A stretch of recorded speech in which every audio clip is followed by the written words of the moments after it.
Justine Bateman is a filmmaker, author, and former third grader. She rose to fame at a young age, playing Mallory Keaton in the 1980s sitcom Family Ties, and received Emmy and Golden Globe nominations. A few years ago, Justine made her directorial debut with a film called Violet, which is about grappling with fear and self-doubt, topics we'll discuss today. As a vocal advocate for natural aging, Justine promotes self-acceptance, challenging both society and Hollywood's standards. She wrote about this in her most recent book, Face, which delves into the cultural and psychological aspects of growing older. Her previous book, Fame, dissects that topic at length.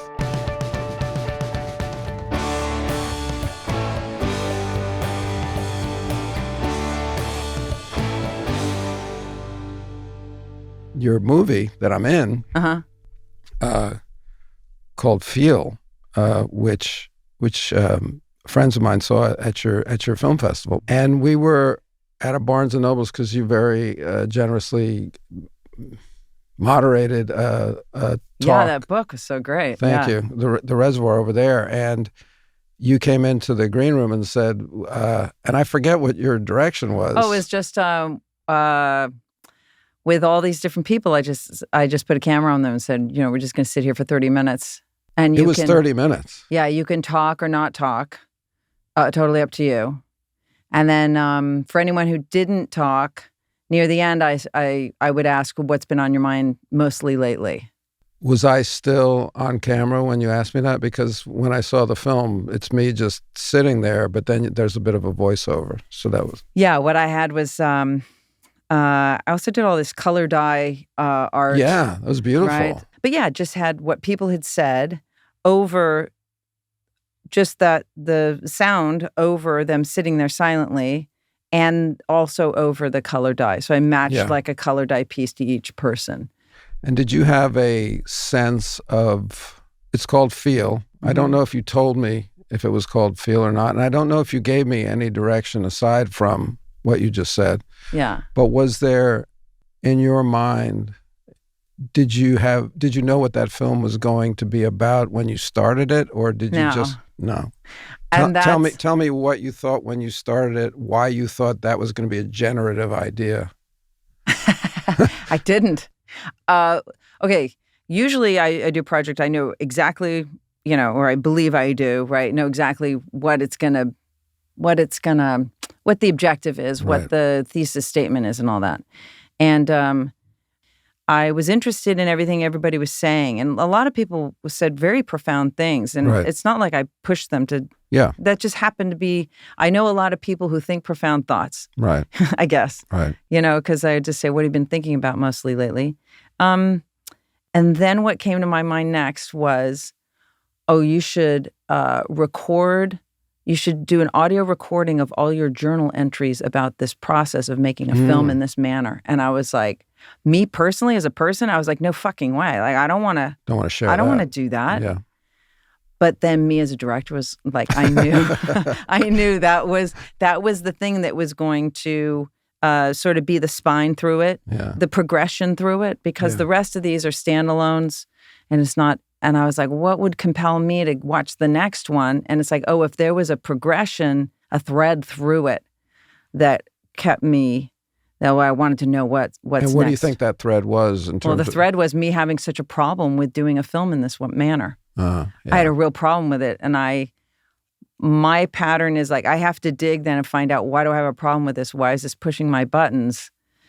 So that I can get rid of whatever irrational fear or whatever I had under that. And so the journal entries were like exposing that as I did the project. Right. Like, these actors are going to think I'm a fucking idiot. Then they ask me, what are you doing with this? And I say, honestly, I don't know. I tell you, it's very interesting because I want to ask you about like this, not the standards, but the criteria, because, this is nominally about failure.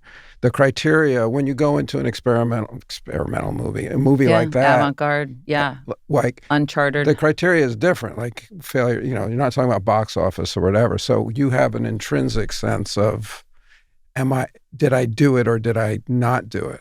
I think. Yeah. I mean, we should always, though. I know. Right?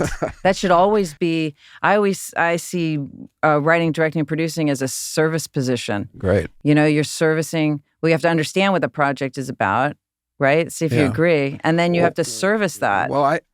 But what I hear you Ideally. saying. No, but what I hear you saying is you are doing the project in order to understand why you're doing the project.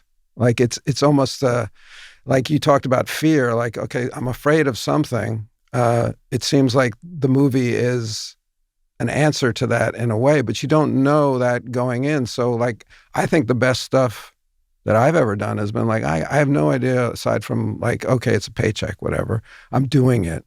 But then I find out later, oh, that's why I did that. Yeah, that's great. But you're a director too. So, like as an actor, you can walk in like that. Because also, yes, right.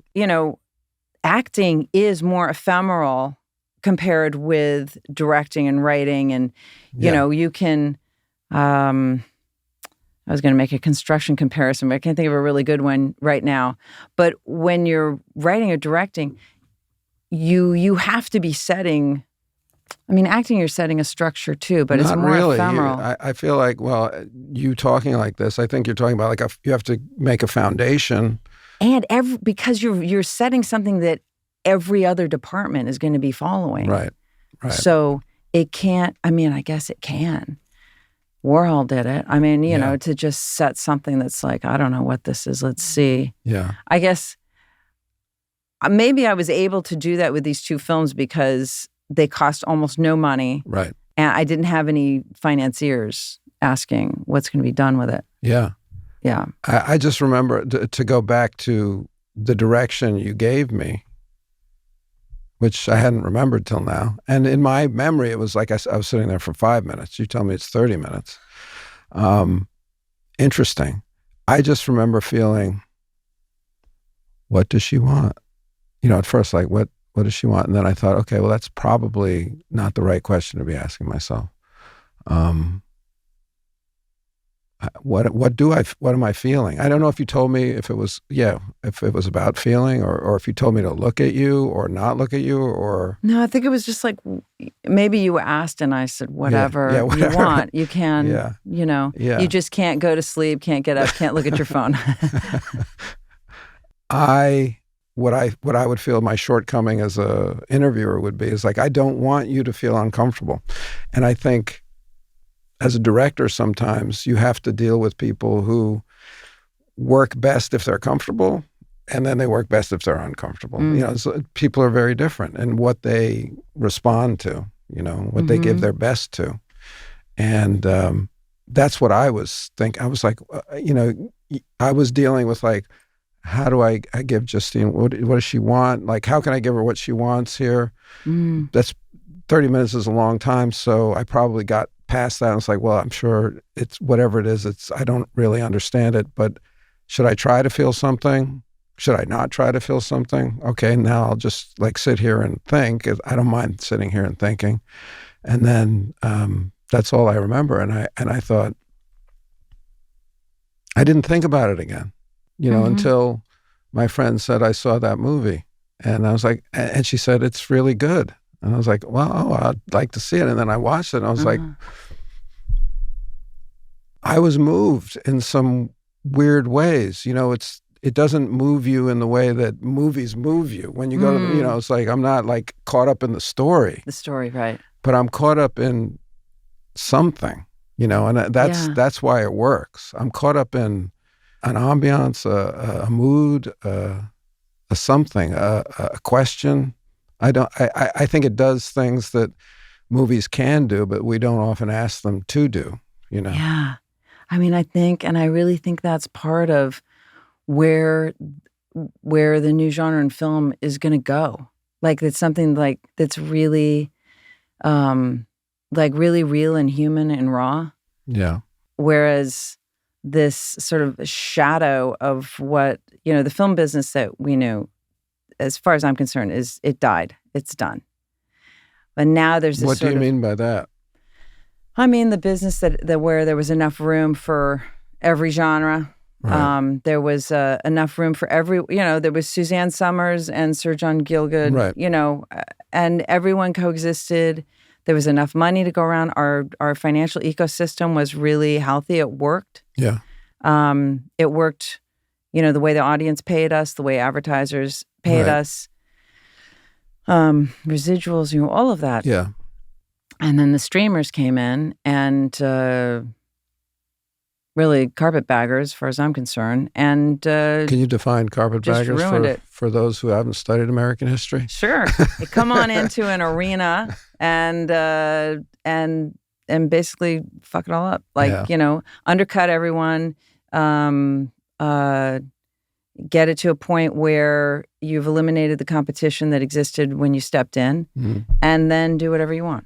And just for this, almost for the sake of it, or, it's for funny, money. Because in the beginning, when, Netflix is starting to get really active, 2016, 2017, and then, Apple and then Amazon and, everybody starts making streamer entities, I thought, wow, there's so much more. There's so much more opportunity. This is fantastic. But in fact, what you're saying happened. Well, here's how it seemed to me. So we go back, I think 2013, 2014 was when House of Cards. Right. Okay. So we go a little bit before that, and the studios weren't really doing those mid-level projects anymore, right? We still had some independent film being done, but they were loving this pattern of, spending $100 million to make $100 million, right? To clear $100 million. And even though you're only doubling your money, they don't want to spend time with smaller films that are maybe going to quadruple or, 10 times what the budget was. If it's only a $5 million budget, you're only making $50 million. Exactly. Yeah. So why put you put the same amount of effort into the promotion and, looking over the script beforehand and all of that. Right. But they were smart about one thing. When they first came in, they saw what was missing, that mid-level. And Amazon did Manchester by the Sea. Netflix did House of Cards. And there was some good stuff being done, either acquired or being produced. And they were also doing a lot of licensing of studios stuff. Yeah. But then as they became more popular, the studios were like, hey, I don't want to make this licensing deal with you anymore. Screw you. What are you guys? Right. You guys are becoming bigger than us. So then they went, well, we'll make our own stuff then. And then their DNA, though, is it's a tech company DNA. It's a scaling DNA. Their whole business model is completely different. They have investors. They don't have to, and they also, for most of those companies, this isn't their primary business at all. Not. Yeah. So they don't really care if it does well or not. It's a loss leader. It's branding. Yeah. And, especially something like Amazon, it's like, oh, well, you can, while you're here, why don't you buy all this other stuff that we're selling? Anyway, so then, just wanting to scale and wanting to get more subscribers and all this, then they just started looking at keeping people there and thinking on an international level, which means genre stuff, not all the genres, but just the stuff where you don't need to know the language. Action, horror. So then they just started churning it out. And then you have the studios, instead of sort of retreating, going, okay, what's our competitive advantage over these people, right? We know how to make films and we have relationships with all these stars. Then you got the problem of all the streamers throwing the money, buckets of money at them. Yeah. Anyway, and then the studio started chasing the tech model. And now on top of that, introducing AI, which can automate this content factory generation. And now it's just all fucked. What I thought was very perceptive about the way you've spoken about AI is, my feeling is you cannot stop a technology. It's not even trying to. I hope they do it faster, so that it all so we see what it's collapses on about. itself. Yeah. So, but what even if it's weaponry, you look at the history of the human race, we've never invented a weapon that we didn't use. You go to it's just, that's interesting. we don't do it. Like it's eventually it's going to happen. Like whether or not AI is this thing that's going to destroy human life, I personally think that's a bullshit kind of a fear that they're throwing at us, because I don't see it. But what you're talking about, what I've seen you talking about, what I've read about, is the chat GPT, the generative of a script, feeding it Justine Bateman's writing, and then saying, give me a script about, two characters who meet in a pet store in the style of Justine Bateman. And now I've got this cute little rom-com here. And now, so you're saying, how do I compensate Justine Bateman for her style, for her previous work that's gone into the mulch in this chat GPT thing? And that's a great question.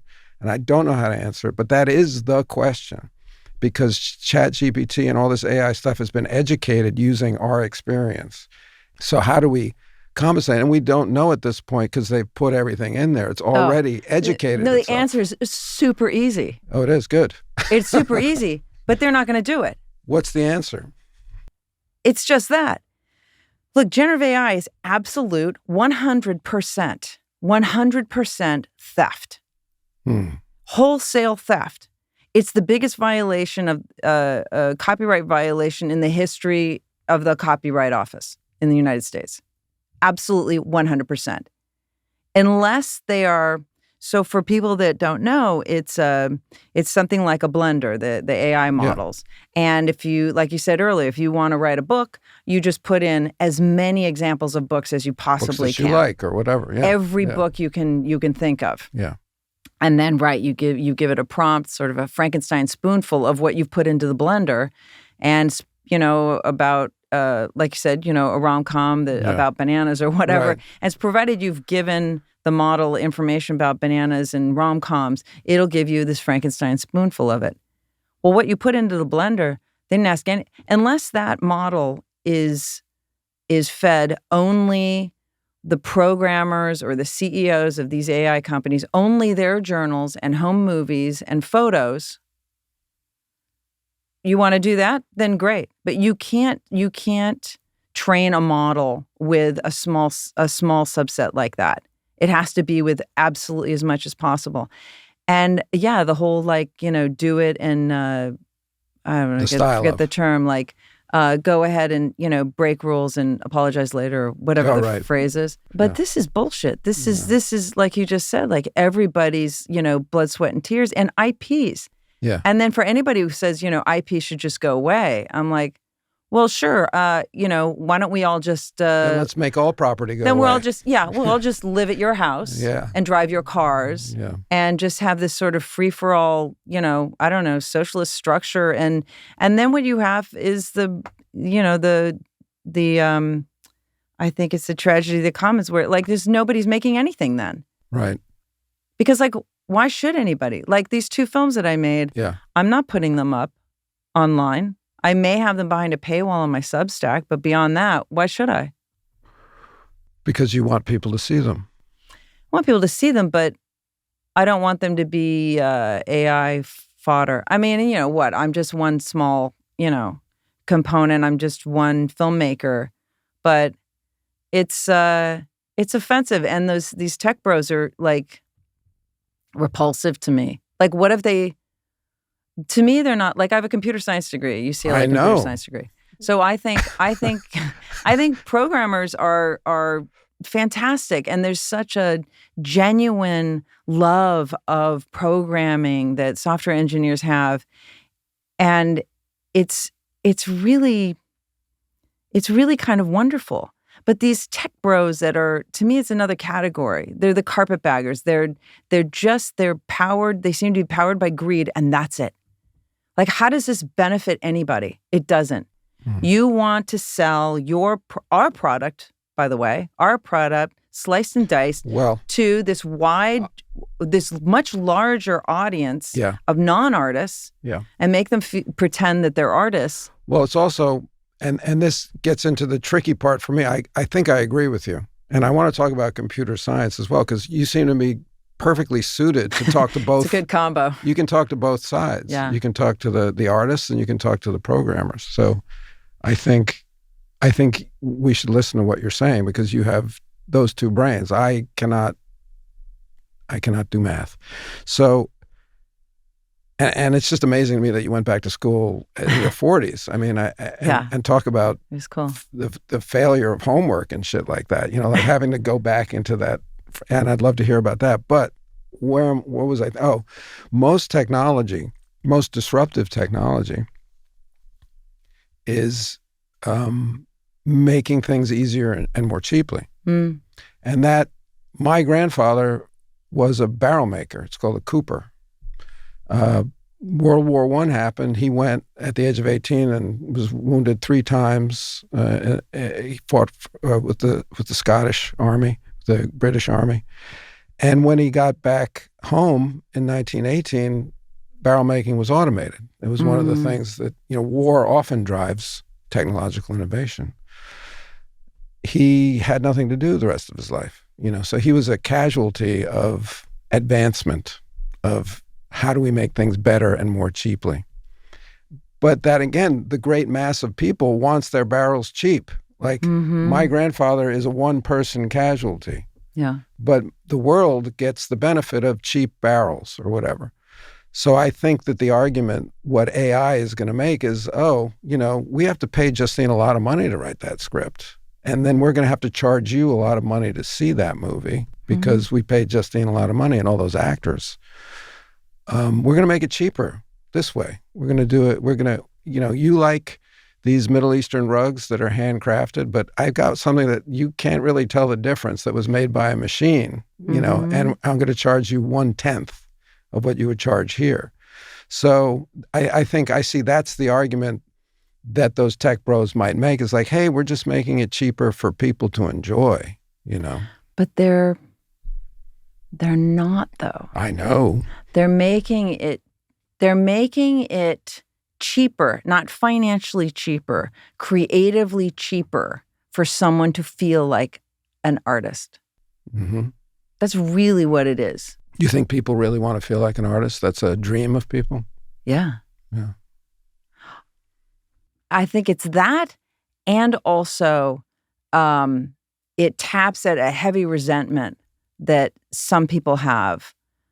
A resentment or a confusion about how creativity works. Yeah, how artists come up with anything. There's that great line in the Dylan movie where he says, when people ask me, how did I write that song? All I hear is, how come I didn't write that song? And I think this goes back to something you were alluding to but hadn't gotten into, about different kinds of stories or different kinds of filmmaking that you see coming up. Mm-hmm. Think about the disruptions of technology and art, in art, most obviously photography. Oh my God. Mm-hmm.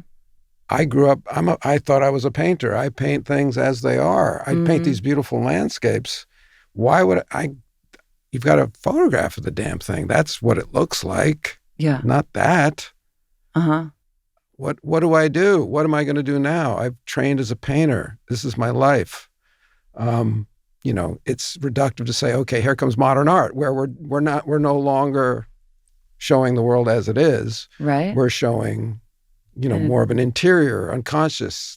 Yeah. But it's got to be a response to photography in some way, of going like, fuck it. Like, I can't compete with that computer. A friend brought that up to me, and I don't remember in the line of art history. I don't know either. I could be speaking out of my ass. No, but my friend Paige brought that up, that the arrival of photography allowed for, impressionist. But I don't have. Right. I don't think timing wise. I don't know that I'm exactly. With the introduction of photography and when impressionistic art or Dada art or Cubism and surrealism surrealism. I don't know if I have that timing right with either. Photography, but it didn't exist before photography. Right. Yeah. And we could say this is a net good. We could say, oh, wonderful that now we have this whole other style of art but in a few years, I think we will be able to. Yes. But I think the problem right now is that we can see the individuals who are perpetrating this for no motivation but greed. And that's I want all of these. As much as I know this has to happen in order for this all to be destroyed so that we can have finally a new genre in the arts, because we really haven't had a new genre in the arts since the 90s of any real significance. What was the new genre in the 90s? Websites? Or Well, if you think about it, in film, that's, the rise of the independent film world. Yeah, but I think it's more like that's the 60s, French avant-garde really coming to America. And then grunge music. Yeah, okay. Yeah, no, I'm sure. I don't mean to put you on the spot, but no, not at all. Whatever. No, I welcome it. But relative to that, okay, so even saying like, okay, that was a revisit. Yes. But even relative to that, right. What's happened since 2003? It's a lot of nostalgia. A lot of nostalgia. Oh my God. It's like refried beans, all day. And the Marvel universe and this stuff I can't comprehend. But I'd even go through, like, in terms of acting, you've got stage actors, and all of a sudden now film comes in and it totally revolutionizes the way actors act, because it's no longer the Yiddish theater where you're, or opera, where you've got to use this fucking body and voice, and that's all. I'm not getting any help. I've got to reach the back seats, and they got to feel me. And now I've got this camera in my face, and I don't really. I've just got to feel it. Barely move. I'm gonna feel it. If I move, I'm out of frame. And then you've got silent movies become talkies, and then you hear these stories about these wonderful silent actors who didn't have great voices or who had Eastern European accents, whatever, and then they could not translate. So there's often these kind of leaps, these technological leaps that force you into different areas. Yeah. And I was wondering, when you said I've got this vision of things changing. I've been, I'm not on the internet, but I hear about TikTok and I've seen the TikTok stuff, and being involved in music, I know that songs have basically changed from the form that we grew up in, which is like intro, verse, second verse, chorus, third verse, chorus, outro, just the way rock was. Songs are now all hooks. It's like, if you don't give the hook in the beginning of the song, you're fucked, because people aren't going to be hanging around for the chorus. So it's like the end of the second act in a film. That's your first scene. Exactly. And that's what TikTok probably is, in a way. So I wonder, like, narratively, because I'm like a narrative guy. I love a good story. That's where my heart is. I grew up in it. I was educated in it. I feel it. I desire it. I want it. I'm probably not going to change. I'm not going to be satisfied by looking at TikTok all day. I might be diverted, but I won't be satisfied. Yeah. So I belong to a time that maybe is in the past or whatever, or maybe an art form that is dying, or a way of narrative storytelling that is dying. And I wonder, when I look at your films, that's not a narrative, and I'm impressed because I know you come from the same cultural education. You come from the same narrative need same era, to sit there in the dark and watch people go through shit and go through it with them. Yet you're moving away in those two movies anyway, and even in your books, which are not narratives, they're more like meditations. So I do think you are looking at a different way of storytelling that is driven by, a little bit, by the disruptive technology that we've been witnessing. Yeah, and even just growing up and everything, I was always more interested in films that brought me into. I think it's fascinating that you could watch a film that'll bring you into a whole. I don't mean a world, like world building. I hate that phrase. mean, this is ridiculous. I mean, you're being brought into. You're kind of time. It's beyond time travel. You're traveling into an experience. You're like experience traveling, like 8.5. I can watch 8.5 and be brought into this kind of experience that Fellini made with music and camera movements and these actors and this attitude and what was going on at the time in Italy, the attitude then, and pull me, and I'm fucking there. Every time I see the film, like it's this capsule you can go in and have this complete experience, and it's always there. You can always like open it up and go in and have that experience. And it's immersive, is what you're saying. And it's immersive. But the way we now see immersive film is like we beat you over the head until you're immersed. Oh, it's lame. Or you got a VR. I knew VR wasn't going to go anywhere because it makes people feel nauseous. And also you don't know what's going on around you. The thing is, we're humans. Like, we're not going. You can't. Evolution doesn't move that quickly. Like, we're not all suddenly going to be into this, like I don't really think that all these people watching TikTok don't want story, like you said. I hope not. Because I think there's something. I still want to make them. There's something in humans that really want that. But for me, like. What you make me think is, everybody's terrified that AI is going to become human, that way. And for me, and destroy us. And for me, I'm looking at it as like, no, I think we're asking the wrong question. I think AI is making humans more mechanistic, and that's, to me, that's really the problem. It's like we are becoming more programmable in a way, and we are desiring things that computers might desire as information or input. That's good. It's really like in an effort to make sure we're, quote, not left behind, on leading edge of technology.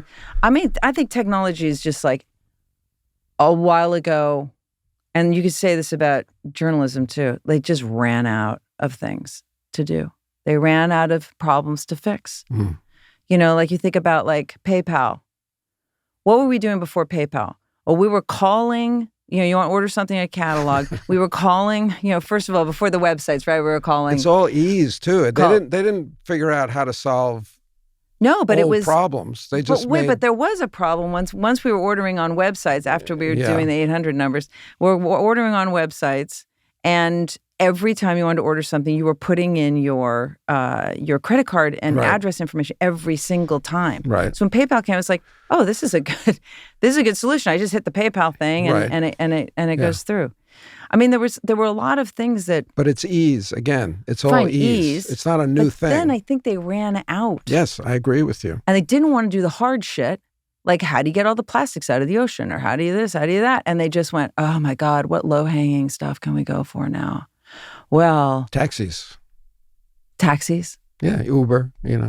Sure. Airbnb.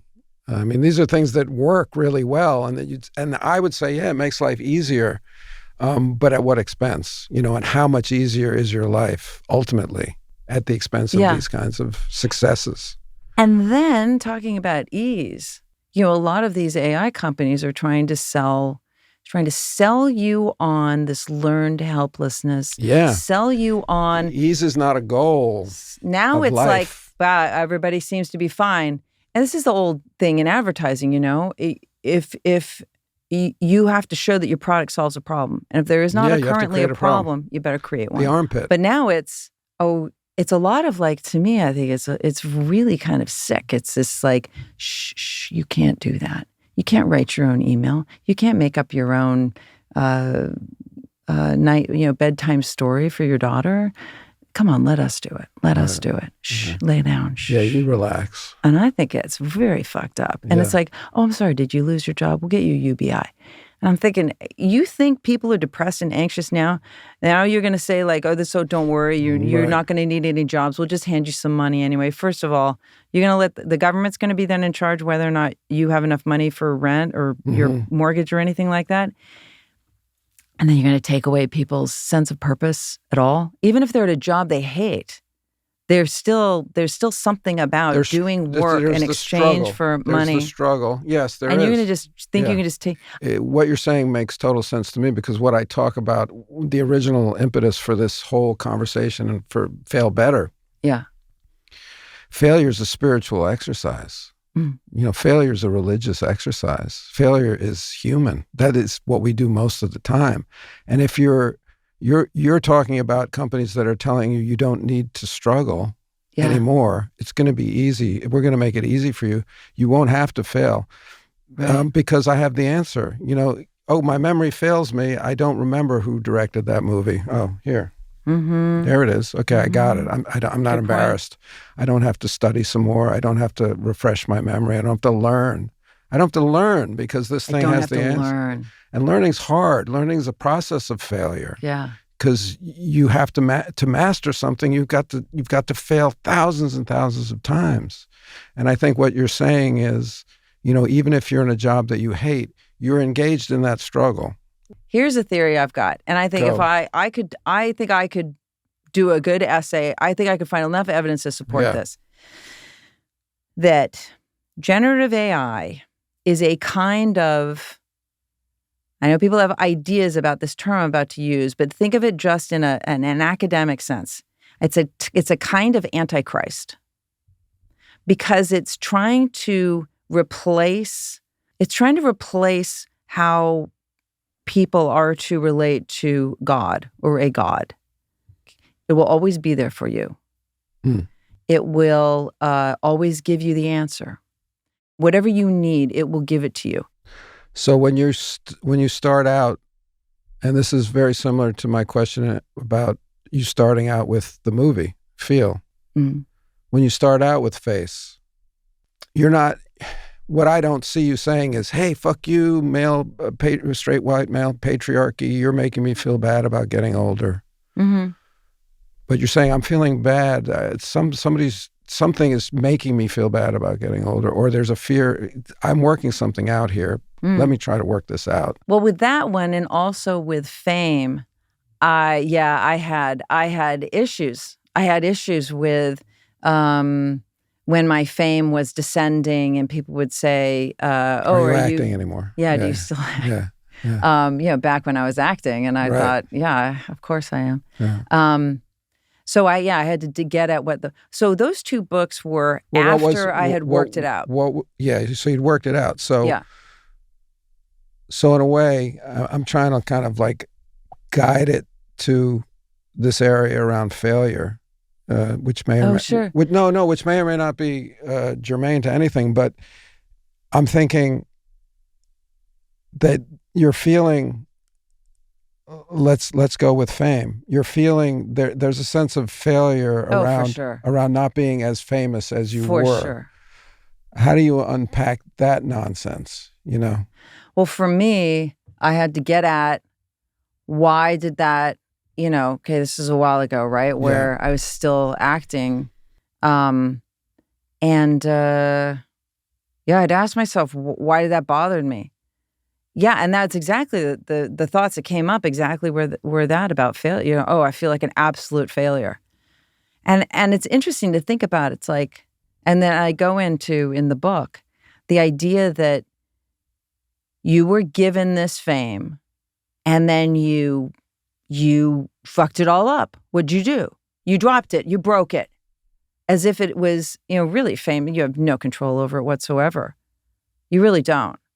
Even people who try to manipulate it, you can't. It doesn't work that way. Well, it's become brand now. People turn their fame into a brand, which is, to me, is hideous. But people are so fascinated with fame, and I think... They are. I think because it's like love. They're like, oh, it's similar to love in the, like when somebody wants to be famous, it's because they want to be provided for. They want the money that they assume comes with the fame. But did you want to be famous? I don't think you did. You didn't want to be. No, never. You had just started acting. But this is why people are fascinated. I think why people are fascinated with fame, with people who have fame. Yeah. Because they assume all these things. They assume that you're being provided for. You assume you have lots of money. They assume that everybody loves you. They assume that you can do anything you want. It's easy. It's easy. You got the you ease. You get all these offers for all of these jobs. You all these opportunities, and you get to go to, and you meet other famous people. Candyland, and and you're with all these they just assume, and that everything is easy, and you're good looking too, and I think people wanting that is like a fear that they'll be forgotten, or or is a kind of eternal life, inconsequential. But I think we all will be and are. Yeah, and I think once you accept that nobody's going to remember you, it's very freeing. I mean, look, we're in the business, and we can go down. Yeah. So we should know everybody that's on the Hollywood Walk of Fame, right? All those stars. And we only know like a quarter of them. Yeah. And yet those people were famous enough or had, enough money to buy a star, at some point. And yet even we don't know who they are, Yeah. But it's very freeing, instead of spending all your time trying to, maintain your brand. Like, why are you spending all that time doing that? Like, don't worry, it's not going to outlive you. Yes, but also for me, it's like, I worry about sounding egotistical, but fuck it. It's, I had all these experiences. I was given a great education. I read a lot of great books. I saw a lot of great movies. I met great actors and directors. I learned so much, and I also got to work on arts in that way. And all that stuff is soil, and like I want to grow stuff out of that soil. Yeah. And when I'm part of it, the when I'm gone part of it is I kind of do want to leave behind a record of how I saw things. Like, I don't mind doing that. Like, even if it's going to be forgotten. That's your like, that's what you're called to do. Like, that's your task. Yeah. So I mean, you tell me, I don't think it's because you want to be famous. No, the only way I looked at fame was like, it makes that stuff easier for me to do. Oh, yeah, like, you'll give me this money to go do that because I'm famous at this moment. Yeah, that's true. And that's kind of a tail wagging the dog business that can really get you into trouble. Yeah. But this quote where you said, if something pushes my buttons, I want to get to what is the fear beneath that. What's your personal fear that's making you susceptible to these things? What life was like when fame was descending for me, So that was an interesting experience. Yeah, I had to, but you're talking about failure and feel better, and to me, failure is truly the situation, whatever the situation is, came about exactly the way it's supposed to.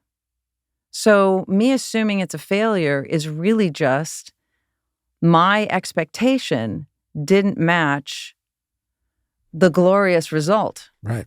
That's all. It just didn't match. Okay, I'll tell you. That's good. Here's a okay, so I did this film, Violet, right? Yeah. Wrote, directed, and produced with Olivia Munn and Justin Theroux.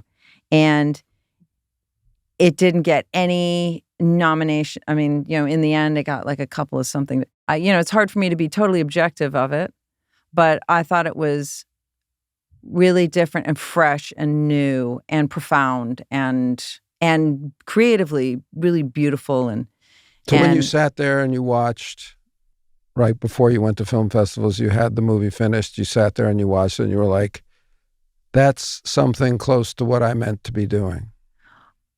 Oh, yeah. But I also, like, if somebody else had done it and I'd seen it, I would have been really jealous. Oh, good. But it didn't get any nominations for anything. Yeah. I mean, like I said, with the exception of a couple of small things. And I was like, okay, that feels like a kind of failure. Sure. Right. Even, I'm not saying Oscars, but like, independent, or Gotham box Awards, office. something. Yeah, right. Or make some money. And then I went, well, wait, with my, theory that it's really just this went exactly the way it's supposed to. Yeah. And my expectations didn't match this glorious result. And what I realized in writing about that and, what's my fear, or my fear that, I forget what it was, but something like, I'm sure it was something like, then people wouldn't take me seriously. I want to be taken seriously as a filmmaker, and this is going to, whatever it was. And I thought, okay, well, if this was designed, like God looked at this situation and said, what the best outcome would be here is if she doesn't get any nominations at all. No wins, no nominations. And I thought, okay, if God loves me, why would he say that's the best outcome possible? Because you like struggle.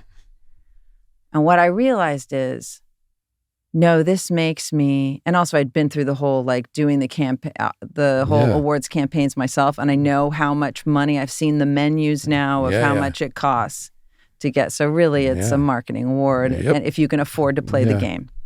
Which is why I love the Golden Globes, because they're just crazy. Right?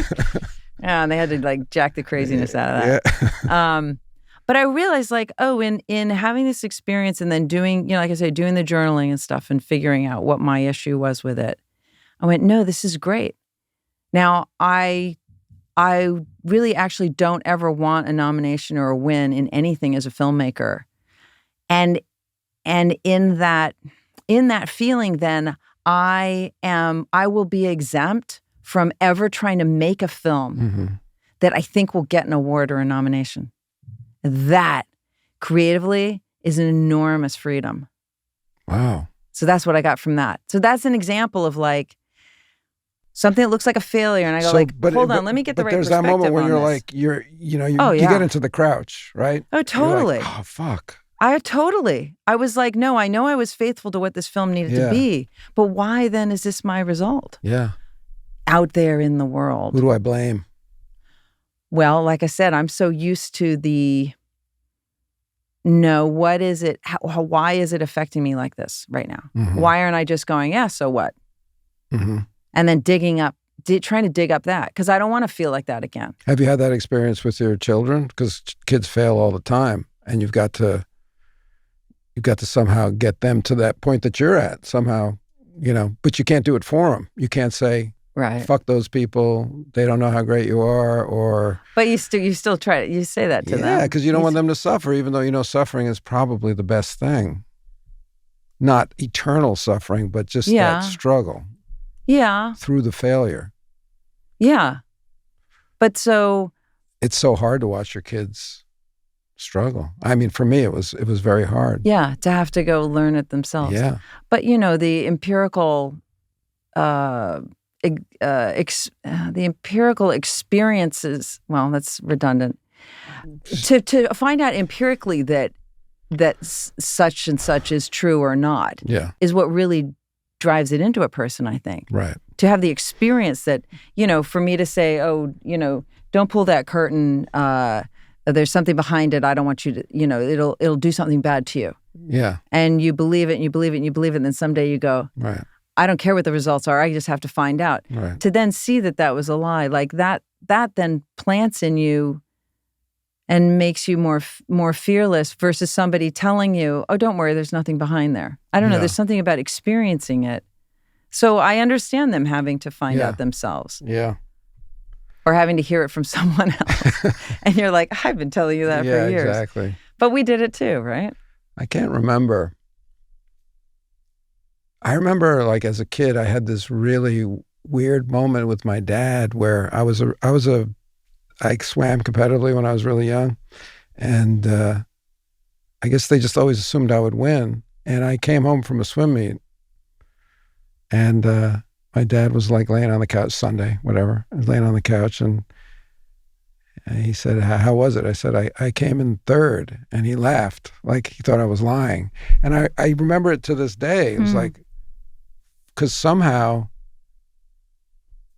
I got the message, oh my God, I'm in a really dangerous position. I've set up my life so that nobody believes if I don't win.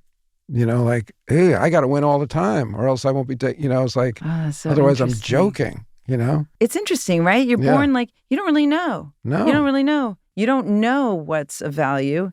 You know that you have a need to survive, when you're a child. But I mean, imagine, or let's say just as an adult, you step into some society that's completely different. Yeah. And you have to learn, what do they value? And then because we want to be part of that society, then we have this mimetic desire. We will desire what they're desiring, and we count that as important. Now we're in a club. Yeah. And the shame of it is now kids are, just side note, that kids are now looking around, what do adults value? Oh, they value influencers or quantitative value of people on social media. And they're like, okay, then I'll be like that. Okay, then I'll do videos too and all this. And I'm like, oh my God. And also just being watched. Yeah. Just being watched, or also, surveilling yourself, surveilling others. I don't think it's possible for a human to evolve properly if they're always being watched. And we know from experience of having been watched in a time when there was not surveillance on everybody, only on those that were famous. And we remember how, or at least I felt that I couldn't experiment with going forward as a person in my own personal, when I was in public. Being watched, yeah. But now everybody's doing that to themselves. I know I've kind of taken it off in a little direction. That's fine, but it's like, it's the end of your book. Yeah. It's the end of Face, where you basically in Face give a rundown of the shit you've done. Oh, in the end of Fame, yeah. Fame. It's the end of Fame. No, you're right. It is Face. Yeah, so you say... Well, here's what you're looking at. I had all these great experiences. Yeah, this is from life. Skiing and going, dancing at clubs and laughing and going on boats and and crying and being upset and being confused. I mean, just the idea of like looking at people scornfully. What Botox does. Yeah, it paralyzes you. Like, do you want to be paralyzed? And well, that's the big, like, paint whatever you want, imagine whatever you want on me. Let me be a blank slate for you. I mean, it's the ultimate people pleasing when you think about it. To paralyze your face, yeah, because you're saying project whatever you want on me. I'm not going to look at you. I mean, when some people are talking and I'm thinking like, are you fucking kidding me? Like, you can do that like with your just like slight eyebrow, right?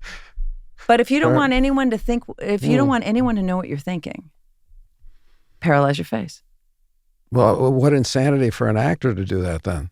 Yeah, especially as you get older, because I think when you're younger, your face is, full of fat and moisture and everything. And so it's a little harder. Less expressive. It's less expressive. So as you get older, because the skin is looser, you don't have to move your face as much at all to get certain expressions across. So it's a real asset to be able to, it's a real asset as you get older for an actor. So yeah, I agree. I was always attracted to like the deadpan, the Buster Keaton, and all that stuff. Just like to be able to somehow do it, the slightest something. But Abraham Lincoln said, I think you'll be interested in this quote, because he was famously ugly. People said, this guy's ugly. I mean, we see pictures of him now. He doesn't strike me as particularly horrible looking, but I guess, he was awkward. Yeah. And he said, no man is responsible for his face before 40, and every man is responsible for his face after 40. And it's kind of what you said in the book. It's like, you want to talk about my face? Well, this is why my face is the way it is. And I'm taking responsibility for it, because I lived. But it's also, but it's also, I kind of disagree with him. Do you? And also, we're talking about a time where, like, wasn't it 40? Like, you're going to die soon. Yeah. I think it's more so you have. I think what he means is like your character comes out in your face. That's true, ultimately. Right? Yeah. But I do think as far as like how your face is going to age. Sure, if you smoked all your life, that will probably affect it. If you were outside, you'll see evidence of. Yeah, it was more of a character thing for him. But really, like the way my face changed. I mean, part of the reason why I would never get plastic surgery is like, this is really. I mean, yes, all those things. Okay, the snow skiing, all of those things. Right. But also, I have to also. I think it's impossible not to acknowledge that this is the way God wants my face to go too. You speak of God in a amorphous sense, or do you speak of it in an institutional sense? Jewish, Christian, Oh no, Muslim? just in here's my pal. Okay. Here's my pal. I started pivoting to what I call stupid questions because I started to lean into this being a good student in this podcast, and I don't want to do that because it's just repeating shit that I've done before. You know, I want to get an A at this or whatever, or be successful at it, or somebody say, oh, he's really good at that, all the stuff we've been talking about. Yeah. And then I was like, well, there's like Socrates, like he says he doesn't know anything and he's the smartest guy ever. So it's like, can there be a value in stupid questions? So I've written down some stupid questions. I'm curious what you think is a stupid question. Yeah, I've got a lot of them. But if I could have maybe 5 more minutes, because you don't have to get deeply. Is there female failure? Versus male? Yeah. Yeah, sure. Okay. Oh, this is just what, yes or no questions? No, I mean, I don't know if you're inspired to. Oh, yeah, no, I think what men see as failure and what women see as failure is pretty interesting. I think there's a big difference. Yeah. Yeah. Could you wrap it up in 30 seconds what it is? Yeah.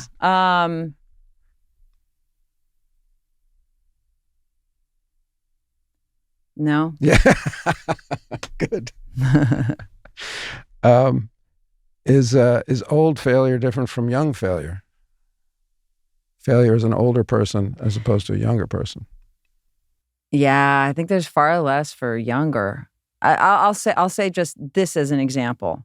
Like when I went to school at 46 as a freshman, I realized that I don't think brains are unable to learn later. You know, they say you can't teach an old dog new tricks. Not at all. I think our ego grows so accustomed to knowing and thinking we need to know the answer. And if we don't look like we know the answer, people are going to think we're stupid and that we don't know what we're doing and think poorly of us. But as a child, you're so accustomed to not knowing the answer. You're accustomed to going into classrooms and not knowing, algebra 1, algebra 2, whatever, the progression. And that's normal. But when we become adults, that's not seen as normal. Right. And I think if more people just accepted that there's a lot of things you don't know and walk in and go like, yeah, I don't know the answer. I'd like to learn about this. Then I think it'd be easy to go back to college, there's other reasons, financial and time-wise and all that. Right. But I think just as far as the brain being plastic, it is. Mm-hmm. It's hungry for it. It's like a stomach wanting food. Like, I think. I mean, you've done a lot of schooling. Well, I like Zen mind. You have a PhD, no? In literature? No, but close. Oh, you're just one dissertation away from it? Just one little dissertation. 400-page book away from it.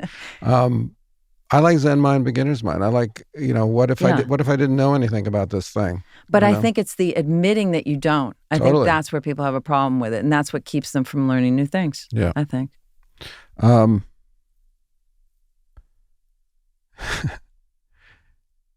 Is there failure? Is there failure? Maybe that's to a person. Maybe that's, to me, failure would be if I don't go in the direction I know I'm supposed to go in. Mm-hmm. The absolute total failure. Or if I know what what a film needs to be or a book needs to be or something, and I don't do it. Like I can't even. That just feels awful. Yeah, and you know it.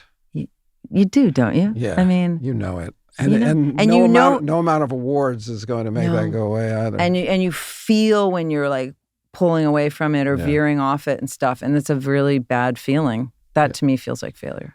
My last stupid question is it a window or a door? I think it's always a door. Okay. Yeah, it's a door? It's a door. Okay. That's totally legitimate. something to move through. Yeah. Yeah, I'm really excited about going forward. Yeah. And I think it's been a long time since we have as a society. Well, I'm excited to see what you do.